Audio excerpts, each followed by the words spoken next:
Assalamualaikum warahmatullahi wabarakatuh. Perkenalkan, saya Budi Hardiansyah dengan NIM 180610301050 program studi biologi. Nah, pada kesempatan kali ini kita akan membahas respirasi pada burung. Nah, bagaimana saja, apa saja respirasi pada burung?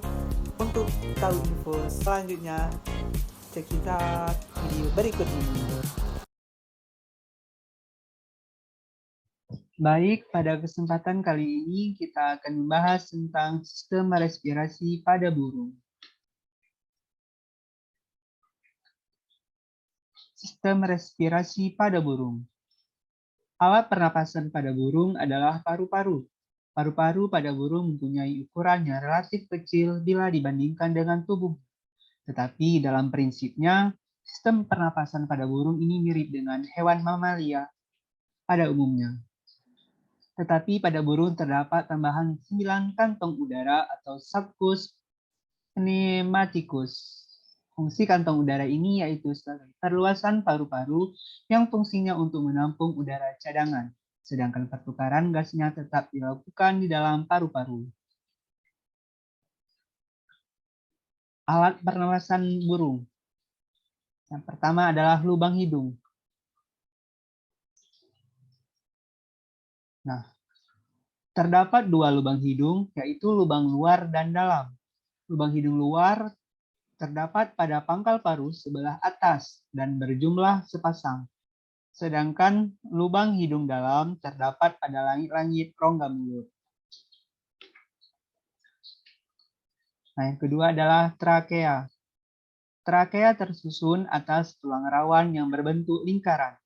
Trakea ini bercabang menjadi bronkus kanan dan kiri.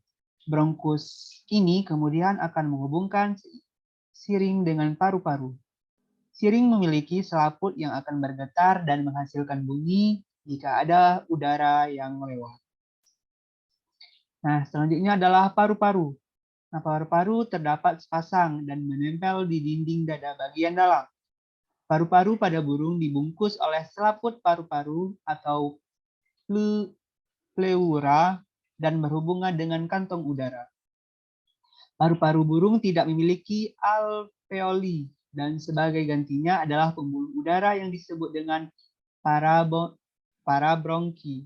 Saluran udara pada parabronki bercabang-cabang, yaitu berupa pembuluh kapiler udara yang letaknya berdampingan dengan kapiler darah. Selanjutnya adalah kantung udara. Nah, pada burung terdapat kantung udara. Kantung udara pada burung berjumlah 9. Nah, di antaranya 2 buah kantung udara di daerah leher, 1 buah kantong udara di antara tulang selangka, 2 buah kantong udara di dada depan, 2 buah kantong udara di dada belakang, dan 2 buah kantong udara di perut. Nah, selanjutnya adalah mekanisme pernapasan pada burung. Nah, burung merupakan hewan yang tingkat metabolismenya cukup tinggi, karena secara umum mobilisasi burung dilakukan dengan cara terbang. Oleh sebab itu, kebutuhan oksigennya sangat besar, sehingga ada perbedaan ketika terbang dan istirahat. Dalam hal mekanisme pernapasannya, jadi mekanisme pernapasannya bisa dibedakan menjadi 2.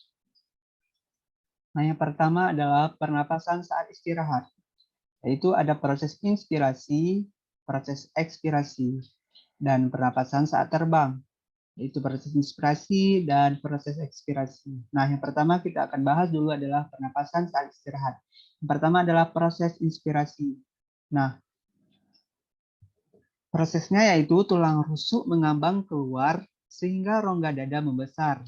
Tekanan udara dalam paru-paru mengecil, kemudian udara luar masuk ke dalam paru-paru dan sebagian ke kantong udara posterior melalui hidung, celah tekak, trakea, siring, dan paru-paru. Kemudian udara akan masuk ke dalam parabronkus dan terjadilah pertukaran O2 dan CO2. Nah, selanjutnya adalah proses ekspirasi. Nah, pertama tulang rusuk mengempis ke dalam sehingga rongga dada mengecil.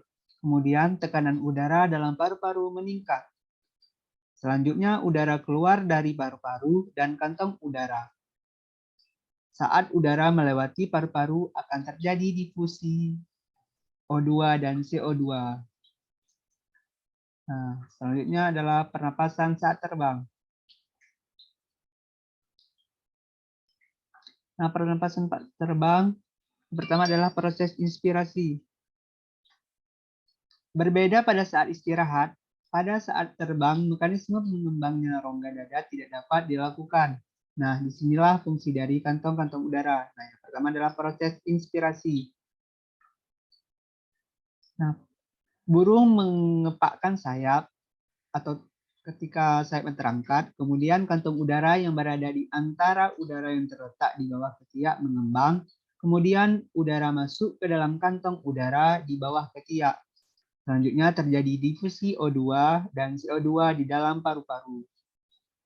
Nah, selanjutnya adalah proses ekspirasi, di mana burung menurunkan sayap, kemudian kantong udara di bawah ketiak menjadi terjepit, sedangkan kantong udara di antara tulang korakoid mengembang sehingga udara masuk ke kantong udara di antara tulang korakoid. Kemudian terjadi difusi O2 dan CO2. Nah, ini contoh mekanisme dari inspirasi burung. Terima kasih. Cukup sekian materi kali ini. Semoga kalian dapat mengambil manfaat dari pelajaran hari ini. Terima kasih dan sampai jumpa. Bye. Assalamualaikum warahmatullahi wabarakatuh. Nah, terima kasih atas perhatian kalian dan itulah sedikit cuplikan tentang materi sistem respirasi pada burung. Nah, semoga kalian mendapatkan pembelajaran dari yang telah saya jelaskan tadi. Cukup sekian dan terima kasih. Bye-bye. Assalamualaikum warahmatullahi wabarakatuh.